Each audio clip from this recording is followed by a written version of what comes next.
There's an incredible thing that happens when I ask athletes who I work with to track their diet for a week or two. It's something which might be the biggest benefit with calorie counting because of how much difference it can make to someone's diet. We're going to explore that in this video, as well as other benefits of calorie counting. However, there are also some potential risks to it too, and I don't think it's quite as simple as saying that everyone should count calories. But by the end of this video, you should have a good idea on the pros and cons of calorie counting and whether it's something that you should consider. And if you're new here, then hey, my name's James and I'm a registered sport and exercise nutritionist.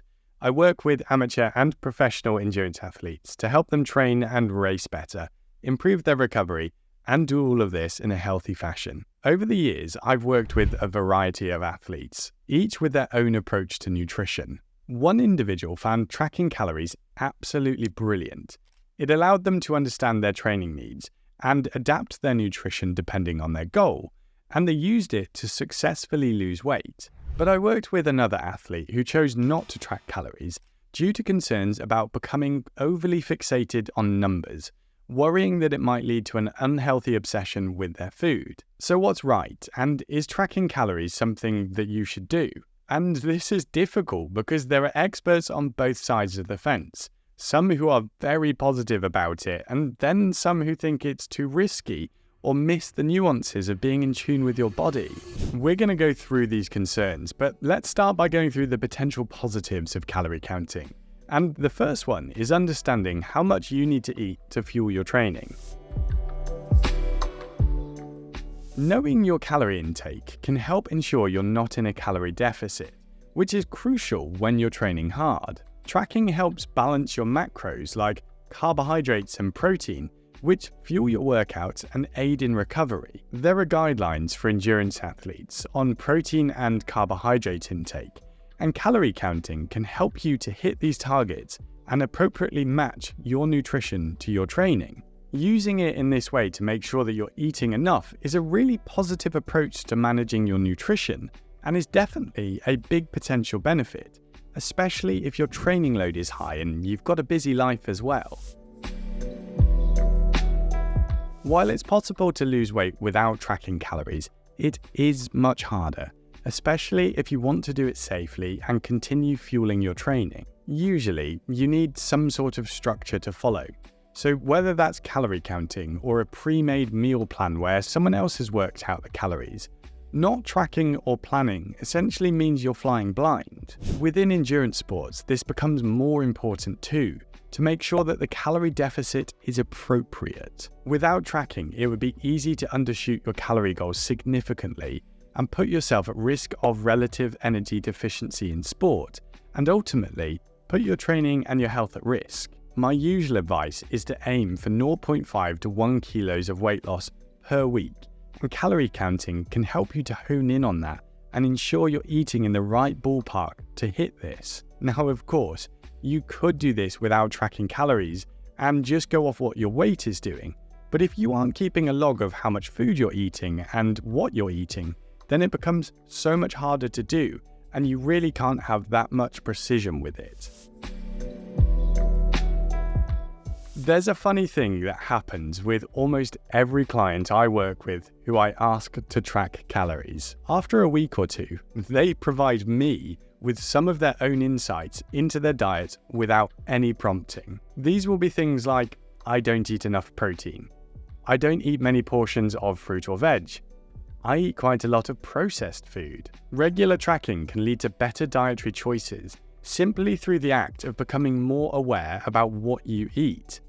By logging your meals, you start to understand your food habits and can make adjustments towards healthier eating. This is an incredibly powerful tool which shouldn't be overlooked because the end result is a healthier diet, more supportive of athletic performance and health. And this will make far more difference over the long term than most supplements or tech gadgets.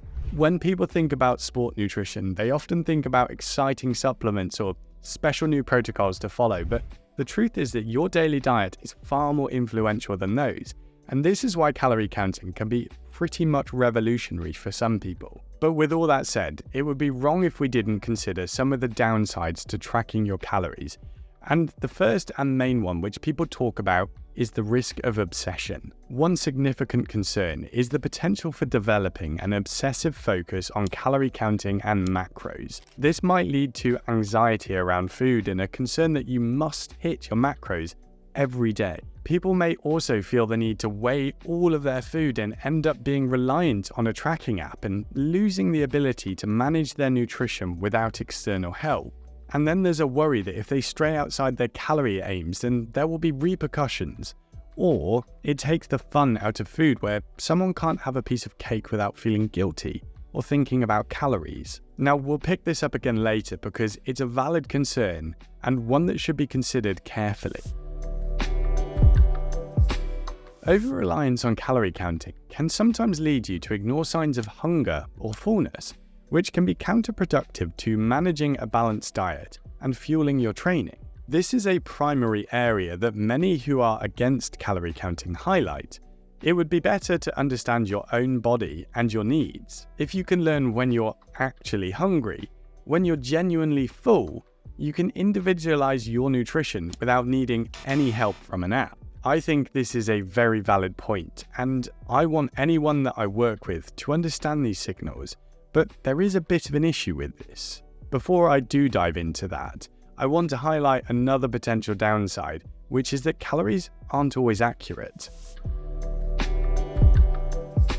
If I were to take my phone and scan a barcode, log it in my nutrition app, and then manage a whole day like that, then there's a reasonable chance that the amount of calories that I thought I was consuming wasn't actually correct, and we might be talking in the realms of 20% wrong either way. This is because there might be errors with food manufacturing or reporting, or there might be issues with the nutritional labels when scanning them onto the app. Whatever the case, they might not marry up, which could mean you're inadvertently under or over consuming food. And this is important to consider as well, especially given earlier I said how useful calorie counting could be to ensure that you're eating enough to fuel your training. So here's my take on this.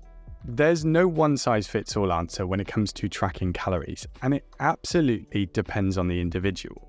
However, I think that it is an incredibly powerful tool for an endurance athlete and can make a dramatic difference to your dietary quality and, as a result, your performance. One of the things I talk about with the athletes that I work with is thinking of tracking your calories as tracking your finances. Just as you would regularly check your accounts to ensure that you're not overspending, keeping an eye on your calorie intake helps prevent dietary debt. At the start, it's helpful to track more frequently to establish good habits. Over time, you might find you need to check less often, relying more on your understanding and less on logging every detail. If you think something has gone out of sync, then you might take a deeper dive again to reassess your finances. Exactly the same can be said for tracking calories. It can be so powerful to log your food for a couple of weeks to get to know more about what you regularly eat. It's not something you need to do forever, and you can function without it, but it can provide an objective way of analyzing your diet and getting you onto the right track. I like to think of calorie counting, when used correctly, as simply another tool in the arsenal. Just like heart rate or power on the bike, it can provide useful data that can inform your decisions. But I wanted to go back for a moment to some of the potential negatives and give some balance to them. One of the concerns is around someone not being in touch with their body's true needs. So, for example, hunger signals or feeling full. The issue here is that it's not uncommon for hunger signals to be reduced when you're under a high training load. Have you ever had a particularly hard session where you feel pretty beaten up afterwards and not keen on eating? This could easily lead to unconscious underfueling, and tracking calories can prevent this because you know you have to hit a set amount, and you should do this regardless of how you feel. And in relation to labels or calorie numbers being inaccurate, in truth, this is like a lot of things that measure something in some way. Take a set of scales, for example. They might not be 100% accurate if you compared them to a lab-calibrated set. However, if you use the same scales with the same routine, then the trend should still be accurate for you and give you something to work off. The same can be said for calorie counting, in that if you're simply using calorie counting as a tool and not relying solely on it, and for example are keeping an eye on your motivation and your performance, then it can help by providing data that is context specific that you can change. From experience, I've only really had positive cases with athletes who have used calorie tracking when we've been working together.